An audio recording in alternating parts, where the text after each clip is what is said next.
የግል ጥበቃ ኤጀንሲዎች ባለቤቶችና ኃላፊዎች የሚፈጸሙ ወንጀሎችን ለመከላከል ከፖሊስ ጋር መስራት እንደሚገባቸው ተገለጸ። በአዲስ አበባ ፖሊስ ዋና ጠቅላይ መምሪያ የማህበረሰብ አቀፍ ፖሊስ አገልግሎት ዋና መምሪያ በአዲስ አበባ ከተማ ውስጥ የሚገኙ የግል ጥበቃ ኤጀንሲ ባለቤቶችና ኃላፊዎች ጋር በኤጀንሲ ጥበቃዎች በሚፈጸሙ ወንጀሎችና መፍትሄዎቻቸው ዙሪያ ውይይት ተደርጓል። በውይይቱ የአዲስ አበባ ፖሊስ ዋና ጠቅላይ መምሪያ አዛዥ ሌተና ጀነራል አስራት ደኔሮ፣ የወንጀል መከላከል ምክትል ዋና ጠቅላይ መምሪያ አዛዥ ምክትል ኮሚሽነር ቶፊቅ መደድ፣ የወንጀል ምርመራ ምክትል ዋና ጠቅላይ መምሪያ አዛዥ ምክትል ኮሚሽነር ኤርዚቅ ኢሳ፣ የማህበረሰብ አቀፍ ፖሊስ አገልግሎት ዋና መምሪያ ኃላፊ ረዳት ኮሚሽነር አለማየሁ ያልቄና በየደረጃው ያሉ ከፍተኛ አመራሮች ተገኝተዋል። የዋና ጠቅላይ መምሪያ አዛዡ ሌተናል ጀነራል አስራት ደኔሮ ባደረጉት ንግግር በከተማችን አዲስ አበባ የሚገኙ የግል ጥበቃ ኤጀንሲ ለተለያዩ ተቋማት በጥበቃ ስራ የሚያገለግሉ ሰራተኞችን ካስቀጠሩ በኋላ በራሳቸው የጥበቃ ሰራተኞች እንዲሁም ከውጭ የሚመጡ ግለሰቦች አማካኝነት የሚፈጸሙ የወንጀል ተግባራትን ለመከላከልና ለመቆጣጠር ቀጣይ የስራ አቅጣጫ ለመስጠት ውይይት መደረጉን ተናግረዋል። እንደ አዛዡ ገለጻ በጥበቃ ሰራተኛ አማካኝነት የሚፈጸሙ ወንጀሎችና ከሚታዩ ክፍተቶች መቆጣጠር መከታተል እንዳለባቸው ጠቁመዋል። በዚሁ ተግባራት የሚቀጠሩ ሰራተኞች ተገቢውን ማስረጃ ጭምር መያዛቸውን መቆጣጠር እንደሚገባም አሳስበዋል። በስብሰባው የተገኙ የግል ጥበቃ ኤጀንሲ ባለቤቶች፣ ኃላፊዎች በበኩላቸው ይህን መሰል መድረክ መዘጋጀቱ ከዋና ጠቅላይ መምሪያው ጋር ያለንን የሥራ ግንኙነት የበለጠ ያጠናክረዋል ብለው በውይይቱ በቀጣይ ያሉብንን ክፍተቶች ለማየት ረድቶናልም ሲሉ ገልጸዋል። ላነሷቸውም ጥያቄዎች መልስ ተሰጥቶባቸዋል። ጊዜ ሬዲዮ፣ ሁሉም በጊዜው።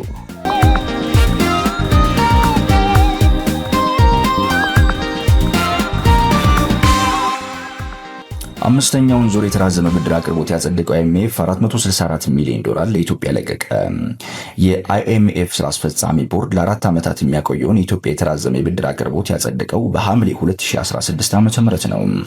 ድርጅቱ ባለሙያዎችን ወደ ኢትዮጵያ በመላክ የሚያደርጋቸውን ግምገማዎች መሰረት በማድረግ ከዚህ ቀደም ለ4 ጊዜ ያህል የተለያየ መጠን ያላቸው ብድሮችን ለኢትዮጵያ መንግስት ስለቆይቷል። የድርጅቱ ባለሙያዎች ቡድን 5 ዙር ግምገማ ለማድረግ ወደ ኢትዮጵያ መጥቶ የነበረው ባለፈው ሚያዝያ ወር መጨረሻ ላይም ነበረ። ከቡድኑ ጉብኝት በኋላ ዓለም አቀፉ የገንዘብ ድርጅትና የኢትዮጵያ መንግስት ባለስልጣናት ባለሙያዎች ደረጃ ስምምነት ላይ መድረሳቸውን ተከትሎ በግንቦት ወር መጨረሻ ላይ ይፋ እንደተደረገ የሚታወስ ነው። አይኤምኤፍ በዚህ ወቅት ባወጣው መግለጫ ስምምነቱ ለኢትዮጵያ 468 ሚሊዮን ዶላር ብድር መልቀቅ የሚያስችል እንደሆነ ገልጿል።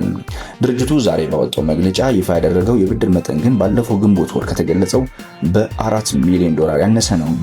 ኢትዮጵያ ያለባትን የክፍያ ሚዛን ጉድለትና የበጀት ፋይናንስ ፍላጎቶቿን እንድታሟላ ያግዛታል የተባለውን ይህ ብድር አይኤምኤፍ በ48 ወራት ጊዜ ውስጥ ለኢትዮጵያ መንግስት ለማበደር የተስማማው 3.4 ሚሊዮን ዶላር አካል ነው። ይህንኑ ብድር ሲለቀቅ ኢትዮጵያ ከዓለም አቀፉ የገንዘብ ድርጅት የተበደረችው አጠቃላይ የገንዘብ መጠን ከ2.6 ሚሊዮን ዶላር በላይ ያደርሰዋል። ጊዜ ሬዲዮ፣ ሁሉም በጊዜው።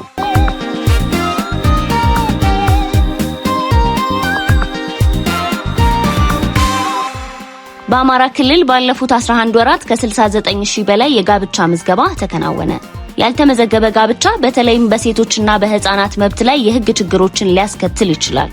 በመሆኑም ሁሉም ጥንዶች ጋብቻቸውን በህጋዊ መንገድ እንዲያስመዘግቡ የግንዛቤ ማስጨበጫዎችን ሲሰጥ መቆየቱን የአማራ ክልል ሲቪልና ምዝገባ አገልግሎት አስታውቋል። በአገልግሎቱ የእቅድና የበጀት ክትትል ግምገማ ዳይሬክተሩት አቶ ዋለ ቅዱስ እንደተናገሩት በክልሉ ባለፉት 11 ወራት 99670 የጋብቻ ምዝገባ ለማከናወን ታቅዶ ነበር።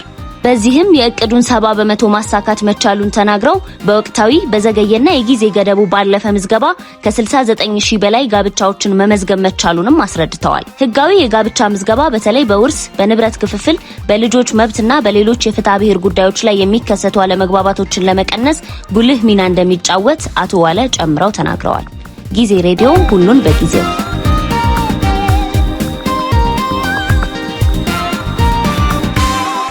ድምፃዊ ክሪስ ብራውን የውሻ ጥቃት ለተፈጸመባት የቤት ሰራተኛው 13 ሚሊዮን ዶላር እንዲከፍል ፍርድ ቤት ትዕዛዝ ሰጠ። የአሜሪካው ድምፃዊ ክሪስ ብራውን በ2020 በቤቱ ውስጥ ቤት ሰራተኛው ላይ የድምፃዊ ውሻ ጥቃት ፈጽሟል ተብሎ ተፈርዶበታል። በሎስ አንጀለስ ለ2 ሳምንታት የቆየ የፍርድ ሂደት ተከትሎ ዳኞች የቤቱ ሰራተኛዋን ማሪያ አቪላን ደግፈዋታል። በታርዛና ካሊፎርኒያ የሚገኘው ቤቱ እያጸዳች ሳለች በክሪስ ብራውን ባለቤትነት በተያዘውና 90 ኪሎ ግራም ባለው የካውካስ ውሻ ጥቃት ደርሶባታል። ክሪስ ብራውንና ኩባንያው ብላክ ፒራሚድ ከ12.9 ሚሊዮን ዶላር ሊከፍሏት ይገባል ሲል ወስኗል። አቪላ እንደተናገረችው ሀዲስ የተባለው ውሻ የፊት ገጿ ላይ ዘላቂ የአካል መበላሸት፣ ጠባሳ፣ እይታ መጥፋትና የነርቭ መጎዳት አድርሶባታል። ክሪስ ብራውን ውሻው ለደህንነት ሲባል እንደተቀመጠና የግል ቤት ውስጥ እንስሳ እንዳልሆነም ተናግሯል።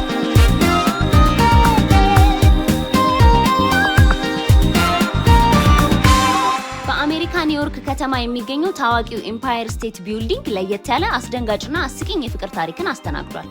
ከፍታ ቦታዎችን ያለምንም የደህንነት ገመድ በመውጣት የሚታወቁት አንጄላ ኒኮላውና ኢቫን ቢርከስ የተባሉ ሁለት ሩሲያውያን 442 ሜትር ከፍታ ያለውን የዚህን ታሪካዊ ህንጻ ጫፍ በህገ ወጥ መንገድ ወጥተዋል። እዚያ የመጨረሻው ጫፍ ላይ እንደደረሱ ወጣቱ ኢቫን ቢርከስ በሚያስደነግጥ ጥበብ በጉልበቱ ተንበርክኮ ለፍቅረኛው ቀለበት በማውጣት አስደናቂውን የትዳር ጥያቄ ያቀረበላት።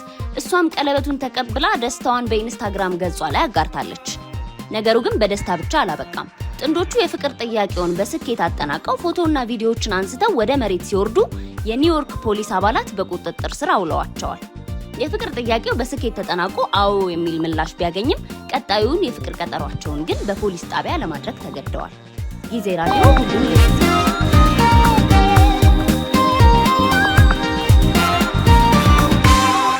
የኢትዮጵያ አየር መንገድ ወደ ፈረንሳይ ሊዮን በረራ ጀመረ።